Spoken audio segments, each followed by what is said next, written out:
Entonces, la preparación es fundamental. Entonces, ¿cómo me preparo? Yo me recuerdo cuando era niño y iba con mi padre a las primeras lecturas de tarot, hace más de 30 años, como ya les conté, durante 20 años hubieron lecturas de tarot en un café donde mi padre leía 25 tarot por sesión. Y durante 20 años yo aprendí y las vi todas, y no solo las aprendí, sino que, como ya les expliqué, lo vivimos. Entonces íbamos de la casa al café para leer el tarot, y mientras íbamos en la calle, el padre rezaba, y él rezaba así, es decir, yo soy de ti, tengo confianza en ti, yo soy de ti, tengo confianza en ti. Era un rezo que permitía que su mente se concentrara en la condición más misteriosa, divina de su ser. Y me tomaba de la mano y decía, recemos juntos. Pero no es un rezo a un Dios externo. Yo lo transformé por condición divina, no Dios interior, sino una condición divina. Es el ego que dice, yo soy de ti, tengo confianza en ti, hasta que se va fundiendo, como un muñeco de sal en el océano infinito. Porque la sed es que suceda ese inesperado.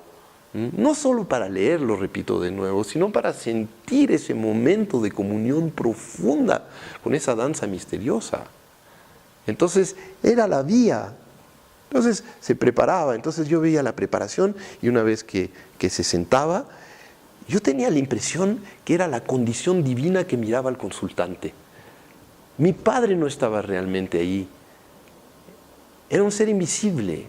Y entonces me decía, vamos a practicar la invisibilidad, caminemos hasta la sesión practicando la invisibilidad. Y entonces decíamos, imaginemos que todo existe menos nosotros.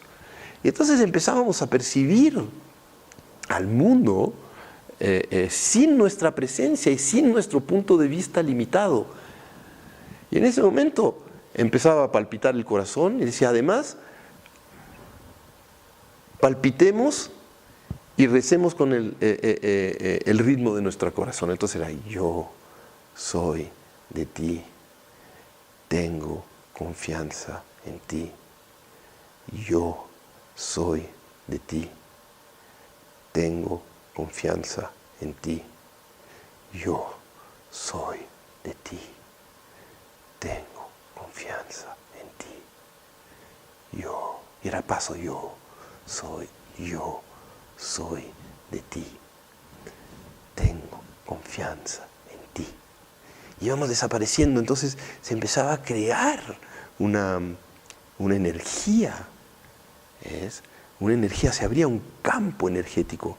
Entonces cuando llegábamos a la sesión, había un ambiente, ¿ves? Y el juego era mantenerse concentrados en esa condición hasta que terminara la sesión. Y yo me recuerdo al lado de él, yo trataba de no moverme, me quedaba inmovilizado, ¿sí? Y decía, y meditaba, y trataba de percibir al consultante desde ahí, más que desde mis propios límites. Entonces aprendí en todos esos años a mirar desde un lugar lo menos condicionado posible y dejar que esa parte de mí absorbiera al consultante, lo digiriera y hablara. Porque si aceptamos esa realidad, estamos unificados. Y eso existe, hoy ya lo sabemos, la física habla de eso. Entonces, son conceptos que ya existían en las primeras culturas, ahora se está comprobando, ¿no? Por la ciencia, que está ok. Ahora todo el mundo habla de cuántico, pero son los mismos principios que existían en los Upanishad, en el Bhagavad Gita, en el Tao, inclusive en los Evangelios, inclusive en la Biblia, en los libros sagrados. Existen todos esos conceptos. Entonces, intentamos practicar para desarrollar esa percepción intuitiva que se llama telepatía, sincronicidad, danza de la realidad, milagro. Eso es lo que queremos. Entonces, y además es poder sentir la vida a su nivel más amplio. Entonces, era esa preparación. Entonces, con los años fui aprendiendo a percibir de forma intuitiva. El tarot ayuda mucho.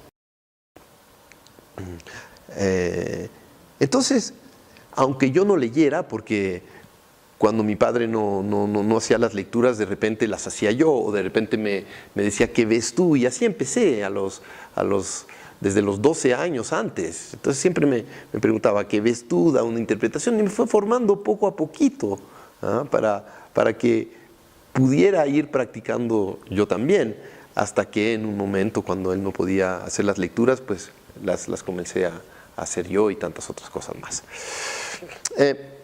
Pero yo me preparaba igual, es decir, que me preparaba como si yo fuera a hacer la lectura, y siempre estaba buscando que interpretaciones surgieran de mí. Entonces mi preparación cambió tantas veces, hacía tantas meditaciones, me preparaba horas. Por ejemplo, la visión del tarot detrás de mí era la visión que existía en mí. Yo decía, de alguna manera voy a encontrar una forma para desplazar neurológicamente a mi ego. Es decir, que el ego puede ser unas conexiones neurológicas, una autopista en donde circulamos y de donde todo el tiempo nos autorreferimos a esa autopista. Entonces, ¿cómo hacer para que la identificación a esa autopista se desplace? Y yo hablo en tanto que una conciencia que soy.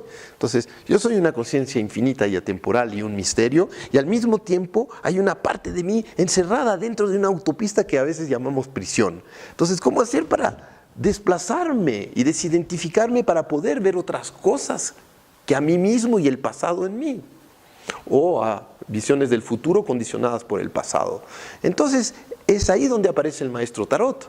Es decir, que incorporas al tarot dentro de ti. Es decir, que ahí entramos en nuestras meditaciones, el tarot como una especie de catedral interna que va a ayudar a que mis conexiones se abran. Es decir, que juguémoslo así, cambio mi ego por este otro ego, por él.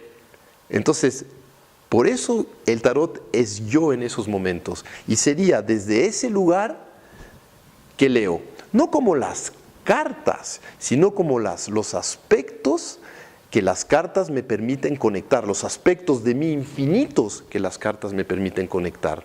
Son como sinapsis que se hacen a otras dimensiones de mi ser, desde donde se podría leer. Entonces eso es lo ideal, uno intenta hacer eso. Saber exactamente cómo pasa eso, no lo sabemos, y esa es la verdad. Pero el intento es eso.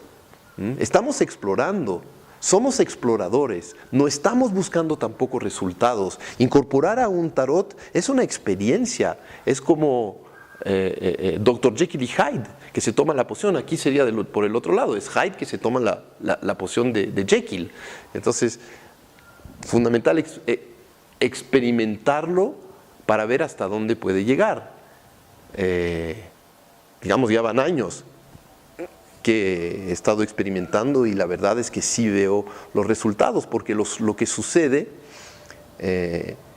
es que ya no es que yo interpreto una carta según solo la estructura de la carta, porque de todas maneras me quedo ahí, es decir, que no voy a interpretar a la luna como si fuera el papá, pero podría ser, depende del lado en donde se encuentra. Pero digamos, la luna sola no sería el arquetipo paterno, sino que me quedo dentro de la visión de la madre, del agua, de la receptividad, de la fluidez, del misterio, de las aguas profundas, primordiales de la maternidad, etcétera, etcétera. Tantas interpretaciones, pero dentro de la estructura misma numerológica y simbólica de la carta. Sin embargo, se abren otras perspectivas que no son las proyecciones de mis propios límites. Entonces estoy explorándolo, y sí, explorándolo con paciencia y dedicación. Y sí va apareciendo lo que yo llamo el sentido de la lectura. Porque una cosa es aprendérselo de memoria y repetir, y otra cosa es tener un sentido